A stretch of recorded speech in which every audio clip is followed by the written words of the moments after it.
Who's wrong and who's wronger? In this corner, followed by millions, James the Exploding Unicorn Breakwell. And in that corner, ignored by millions, Steve Dash Rinko Levens.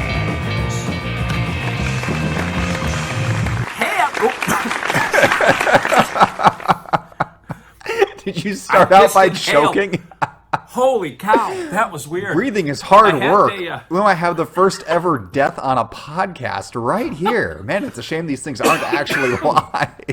God dang. I had a Belvita, like those little snack cakes, before we started, and I right as I was counting us in, I pulled a little chunk out of my teeth with my tongue, and then I inhaled, and it's like, oh, there it is. Choking to death on Velveeta cheese. That is honestly how I predicted you would go. I am not surprised.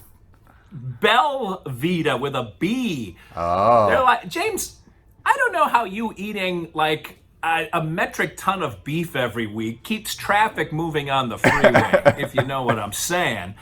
But I got to have a little fiber bar in the middle of every day because I am a man of a certain age. And if you haven't gotten here yet, given your Cro-Magnon diet, you will get here eventually. Actually, you know what? I don't know how to get to this topic without without going places we shouldn't go. Needless to say, I think you would find things work better if you eliminated all fiber than if you tried adding fiber. Like, maybe you're going the wrong direction. I had some issues for years, and I took fiber supplements like every day. Like, I took it like way over the recommended dose. I just had to take a ton to make things work. And instead, I finally went the complete opposite direction and eliminated all fiber. And now I'm the amazing human being you see before me.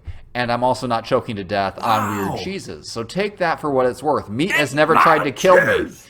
Wait, repeat. What is it's a what? There is something wrong with your ears, obviously. But all right. No, okay. What did you choke on? What was stuck in your teeth? It's in my other desk. I have another one.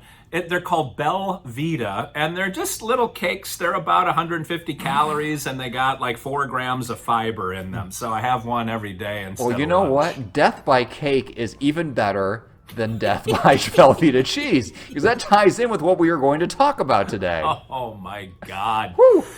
Well, should we at least introduce what the podcast is now that you've almost been down one co-host and you would have had to sit Shiva for 7 days before the next recording? This would have been our highest rated episode ever, without question. It just would have been me smirking at the camera. I'd have your wife email me the file, so it'd be me smiling as paramedics are rushing in trying to save you. Well, this is the podcast where we used to argue about things that don't matter to anybody, and as it turns out, we were right.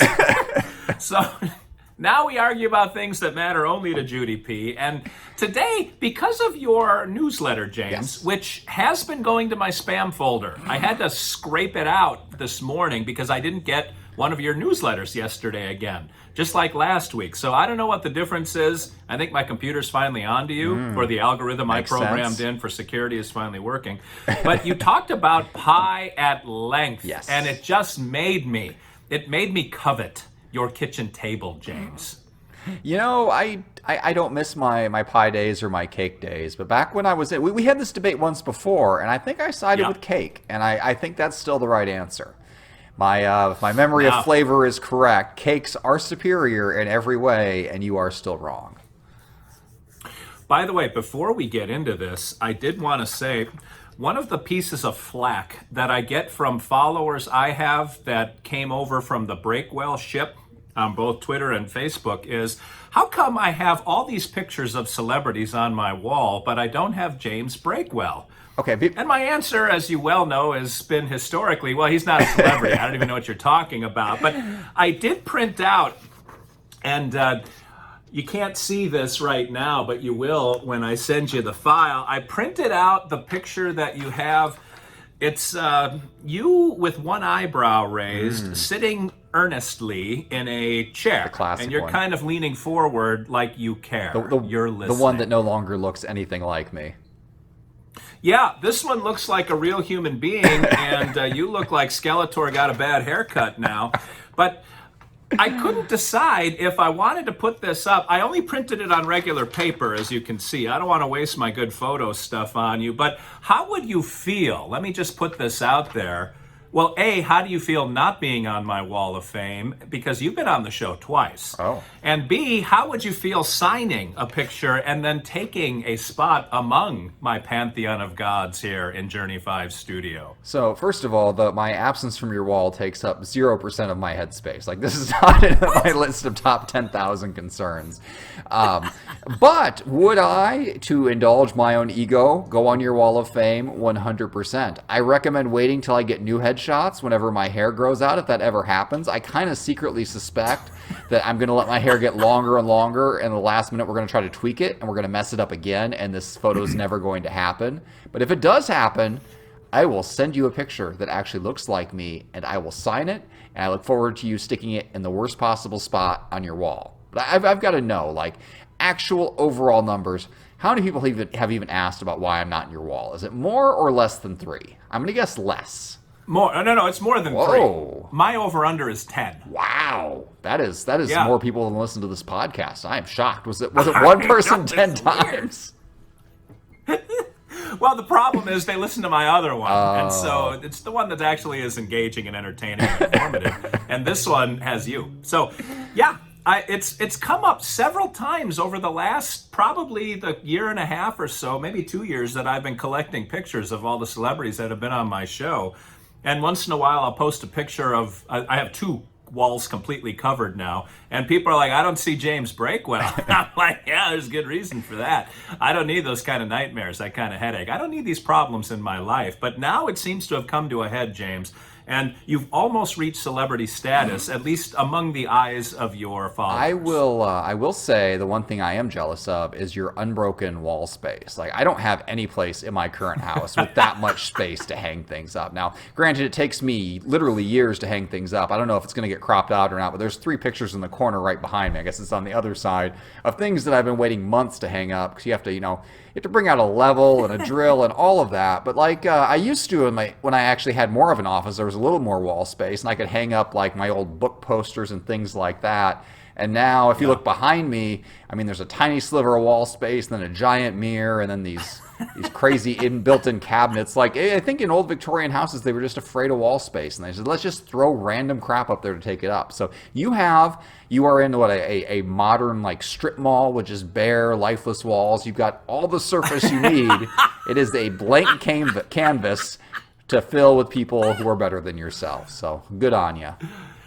I don't know better, but definitely more photogenic than myself, which is the other reason I'd like to eventually have your picture. So it's like parking. If you've got like a Chevy Cavalier, you don't want to park it next to the Corvette. You know what I'm saying? So I assume I'm the Corvette and you're the Chevy Cavalier? Wow, you had a 50-50 shot at getting that one right, and you just missed it. Oh, James. is that what I'm happened? Sorry, man. That's probably because I'm the Ferrari, but neither here nor there. Yeah, no, this is about as Italian-looking of a photo as I can ever imagine. You look like 2 of you got stuffed into that shirt, by the way. Okay, so that's how I dressed for most of my life. I didn't really understand that clothes were supposed to fit. And but to be fair, my wife bought them for me, and I look back at all the old pictures of me and how bad I look. It's like, you dressed me. And she'll throw out things like that was the style. And if you look at like old movies from the 90s and stuff, people like wore big baggy clothes. It was ridiculous. They weren't all like sleek and tight and European like they are now. And I'm sure now that I've gotten all more form-fitting clothes, I'm sure the style will flip and we'll all be just, swimming in clothes again. Usually once I start doing things is the time when that trend is over. So be warned, everyone with nice tight clothes. The time is gone. James, is this the same shirt you wore in the Jell-O Yeah, picture? I did that on purpose. I was afraid that people only recognize me based on the shirt since I have such a forgettable face. So I wore it. And that's actually, no, it's not the exact same shirt. I think it's a shirt that's an identical color, but I believe it might be a different shirt. And I thought for a while I was going to do that for every single author photo. I might break this streak with the next one. We shall see. But it's kind of like the my guy in those webcomics you don't read. He's got that blue shirt, so I've got the blue shirt. It's called branding, Steve. You wouldn't understand. Yeah, well, it certainly worked for you so far. We're having a talk about if you belong up on the wall, which is I mean, that puts you above at least a few people on Earth, right? My favorite part of that picture. Hey, I wanted to say. Oh, go ahead. Oh, go ahead. No, no. Oh, it's the one where I was missing a button. I mean, we probably shared this story before, but I mean, we're to the point in this podcast. This is the picture? Yeah, that's the one. Oh. Yeah, so it was just me and the photographer, who's just a male friend, and I mean, he's a real photographer, but like, you know, we're not fashion people. He didn't understand that I shouldn't be wearing these ugly clothes, and one of the buttons, like right in the middle, was unbuttoned. So I usually lately I've been going with 2 buttons unbuttoned, but this one was like. It was like the top. It was like down far enough that you couldn't even pretend it was on purpose. It was definitely between 2 other buttons that were buttoned, and it was in all the photos. He took like 200 pictures that he sent me, and every single one I had this button unbuttoned. So I found the 2 most passable pictures. And I don't have Photoshop, so I went into MS Paint and just like took a square copy and moved the button down, and then kind of used the graffiti tool to kind of try to blend it in. That was my budget Photoshop attempt. All the times that we've talked about that button, A, I didn't realize it was this picture, but B, I finally had like Exhibit A to hold up to the camera so that all of the viewers could follow your chain or your reasoning there. That's actually a very good job. Thank you. You had to kind of feather that one in. Yeah, I thought so. I'm pretty good at disguising photos with very limited tools. I've had to do it like when we take pictures outside the house. Sometimes we get the house number in there, and I have to go and blend that out, things like that. And I mean, if you were like looking at it, you know, with a microscope, if you were looking for stuff, you would catch it. But since people don't really look at me anyway, that, you know, nobody cares. So that is my ultimate shield, is just the general apathy of the public at large. Gee, wow. Well, I do want to mention, listener Judy, superfan Judy P, did me a favor this last week, James, which makes me 1 point ahead of you in things that she has done, because she's usually pretty equitable. If she sends you a gift, she'll send me a gift, that kind of thing. This one, she's done me a prop. Okay. What did she send you? So my wife, and I don't know if your wife is the same way, James. I don't know if your girls are this same way. Have your girls all owned a Barbie? Yes, they have many. They have 2 Barbie mansions upstairs, a Barbie RV, like a Barbie Batmobile. I might have been up that last one. There are many, many Barbie-related things. A Barbie enterprise. Did Lola own Barbies when she was little? Yes, I think every girl in America has owned Barbies. I think the corporate domination is complete, and if you don't own a Barbie, they kick you out of the country. So that's just how it is. My wife is on borrowed time, and she's been playing with house money because she has never owned a Barbie in her life. But there is a Barbie in a hockey outfit that is only sold in Canada. And Judy P was nice enough to pick one up and throw it in a box, and it is right now en route to our house for Mrs. Steve. This will represent the first Barbie she has ever owned. To be clear, did she want this, or you want it for her? She both. Wow. She wanted it. She mentioned it, and and she was angry because the I think it's Toys R Us. Whoever the dealer is, I don't know if they have Toys R Us per se in Canada. Whoever the dealer is would not ship to the U.S. And so we needed a contact in Canada to facilitate, like on a bridge in Warsaw under the cover of darkness. We're going to do this exchange. And Judy P, she rose to the challenge because you know why, James? She likes me more than she likes you. First of all, the store wasn't Toys R Us because Canada doesn't have Toys R Us. Nobody has Toys R Us. Okay. They went bankrupt, and that's how I know you don't have any kids anymore. And it was the bad kind of bankruptcy where they got liquidated. Second of all, did she ever send you real Canadian maple syrup? Yes. It came in the same care package that you got. I think she sent us identical ones. I thought, well, I'm sure my syrup is better. I mean, not that I've tasted it personally, but my kids used it yesterday on the breakfast food I made them, and they thoroughly enjoyed it. In fact, we put it next to the apple butter that we had spent all weekend making, and they would not touch the apple butter, but they guzzled down that Canadian syrup like it was cocaine. So that's what that. Well, does she send you Canadian coffee candy? Yes, we get the Canadian coffee candy. That is a big hit in this house. I also get grilling spices. Do you get grilling spices? I don't know that I have. Ooh, I'm moving back ahead. I've gotten like 2 full separate packages of grilling spices. I've also gotten pig cookie cutters, and I have a apron that says last time I cooked not everybody got sick. Or something to that effect. And for the now that I have these nice clothes that I bought, I wear that apron like every day when I cook. It is a daily thing I wear. So Nice. I'm in the lead again. That's just how it is. Has she sent your pets gifts? Ooh, well, she sends items in honor of my pets. I got a pig Christmas ornament. Like I think all the pig stuff you don't have. So I think there's a whole category you're missing. She sends our dog Christmas presents every year. Okay, the dog doesn't get Christmas presents. My kids get Christmas presents though. So, wow, this lady puts way too much time and money into us. I'm suddenly feeling extremely guilty for how little we have to offer her or anyone else. Man, this is a very unequal exchange. I did pay for the Barbie, and I gave her a little tip because that was a truly kind. She's just a very warm person. You'll meet her someday, James, face to face, and you will immediately like her. She's instantly likable. I already like her, and especially because as soon as I meet her, she's going to just be done with you. She'll be like, well, clearly I made a mistake ever liking Steve. Ah, if only that were the truth. But anyway, I'll be here to pick up the pieces when you're ruined, James. But I don't know. We don't have a lot of time to get into this pie versus cake thing, but if you don't like pie more than cake, why did you make 12 apple pies? Okay, to be clear, I didn't make the apple pies. My wife and kids made the apple pies. I planted those apple trees so I could eat the apples. Then I stopped eating anything but meat, so we just have all of these apples. And we either were going to feed them to the pigs or just leave them to rot.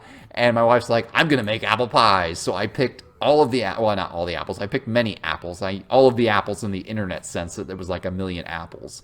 And we have not put a dent in the apples I picked. We have so many apples. And I mean, truthfully, so those 12, we could probably make another 50 pies just with what I've picked. And there's probably another 50 pies worth of apples on the tree. Now, I think, and I don't know the full economics of this, but I think the apples might be the cheapest ingredient of apple pie. Like, we are not coming out money ahead by doing this. We bought the pre-made crust because, you know, we're not Amish. And, you know, you got to go buy the sugar and all the other ingredients, all the time and labor. And, you know, my wife enjoyed doing it. She got to bond with our older kids. They learned some skills. It's not, we don't really, like, I do all our cooking and Lola just occasionally bakes this or that. So this was like, you know, her big return to the kitchen. She taught the kids how to do things. It was a good day all around. And I left the house so as not to interfere. So it was a good day for me. Any day I'm not here is just wonderful. So that's why we made all those pies, but it had nothing to do with my taste in pie. And if there were an apple cake, I have to assume it would be better than pie. I don't know. Pie is just like, it's an excuse to make you eat fruit. But it doesn't end up even tasting like the fruit that's hidden inside of it. It's a flawed delivery mechanism. Whereas cake is honest. Like, you know what a cake is. It's just straight up dessert. No illusions of, well, I'm getting my daily fruit. It's like, no, this is just dessert. That's all it is. That's all it will ever be. And also, really, I mean, like, with chocolate, like for pies, chocolate is like a fringe thing. There's like a little bit of chocolate. With cake, chocolate is the main thing. You don't have this fruit to disperse it. Fruit might be like a tiny little garnish if you got some raspberries or something, but chocolate is king with cakes. And that's why cakes will always be better. As Jim Gaffigan once said, pie is like liquid cake. It's just glorious as it drizzles down the back of your throat. And for those of you that don't think apple pie filling tastes like apple, when you're done with the COVID-19, you get your taste back. Maybe we can talk again and you'll change your mind. It was serendipitous that your column this week was about apple pie because on Saturday I tweeted a picture of me holding a 5-pound apple pie from Costco, which is now almost gone, by the way. Not that I wanted to buy it. I was merely showing it off and marveling at it, how grotesquely, how gaudy this pie was. And anyway, it ended up in our refrigerator. You know, one thing led to another. But pie is always the best. I have birthday pie. What? My wife is on your side with this. She's a cake person, not a pie person. But I think pie is so delightfully fresh, and the fruit kind of sucks in the cold from the refrigerator, or you can warm it up and put ice cream on it and it'll melt all over the top. Like, pie is the ultimate dessert, and you get like 3 or 4 of your daily servings of fruit if you have enough of it. So I want to make sure to hit that level that I get my vitamins and minerals and make sure my pie is fortified with iron. I mean, well, let's be clear on one thing. Fruit is garbage. It's just diluted candy. That's all it is. It's candy with a little bit of fiber mixed in. Actually, my wife and I had this conversation the other day.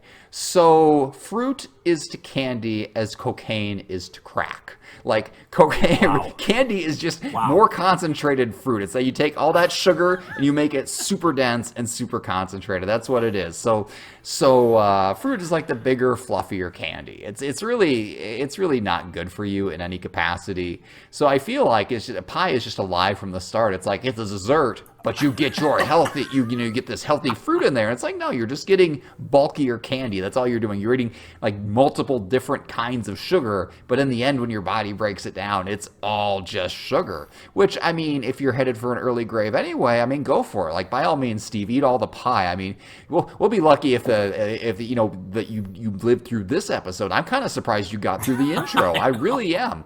I think last week on 10 Minutes to Save Your Marriage, you coughed too. I mean, you're falling apart.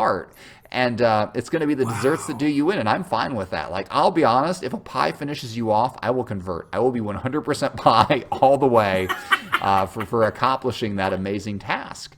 But beyond that, I mean, the cakes just have so much more freedom. I mean, cakes are an artistic expression too. Like, there are no pie shows on the Food Network, but there are a million cake shows because you can make cake look like anything. In fact, that became a meme where you meet somebody and they're actually a cake. Like, it took the internet by storm a few weeks ago. Pie doesn't do that. Pie is just pie. That's all it is. That's all it will ever be. It has hit its ceiling.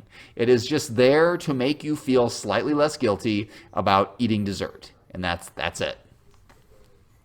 James, cake, the reason you have to dress cake up is the same reason that, like, ugly people have to put a different picture. They have to be very selective on how they put a picture up on their social media or on their dating website. Like, fondant was invented to try to make cake more appealing to normal human beings. Pie doesn't need any of that window dressing. It is good from start to finish. And if pie is the cocaine of the fruit world, I think it is addictive and habit-forming. Cake is like the chalk of the dessert world. It just doesn't have much going for it. Wouldn't you rather do cocaine than chalk? When you grind up the coke, you grind up the chalk. They have the same consistency. They look the same. They feel the same. But man, one just snorts a little sweeter than the other, James. How many pies per capita do you think you eat like a year? Like, are you going through like a pie a month, a pie? Well, I'm one, so all right. Well, we don't eat it as much as we used to because, Dr. Steve getting a little older and it goes right to my hips these days. I definitely have one for my birthday. My father-in-law makes a pie that I think we talked about back when we debated this the first time. He makes chess pie. So every time we visit him, he gives me 2 chess pies. And James, I don't like waste any more than you do. So because I'm the only one that eats it, I have to make sure that it gets eaten. What is a chess pie? I mean, I 100% do not remember this debate or any of our other podcasts. So please inform me, what the heck is a chess pie? Are you asking what is the filling? Yeah, or what? I'm not what sure makes what it a you're chess asking. pie? Is like the top black and white? Like, what is? Are you melting down chess pieces inside of it? Are you shortening chestnut? Like, I have no idea what food you're describing. It's like those Mardi Gras cakes with baby Jesus inside. This one has a rook. Yeah. Now, chess pie, I don't know why it's called chess exactly. It's an old Southern thing, but it's like a custard. But it's not milky like a custard. It's a little more clear. It's like if Jell-O and custard had a love child that was a little more succulent than both put together. If that makes any sense to you. That sounds like the dish It's at sugar, every. egg. It's like the dish at every potluck that nobody touches. The not quite Jell-O that's sitting in a corner. But your father-in-law or father took it and put it inside a pie to disguise it more. Once again, pie is just how you unload stuff you don't want. That's how I get rid of apples. It's how your father-in-law gets rid of whatever that substance is. We'll call it chess. What is the name of the dessert? It's custard that they put like a torch over the top of it. What is that dessert called? Creme brulee or something? I don't know. Creme brulee. Okay.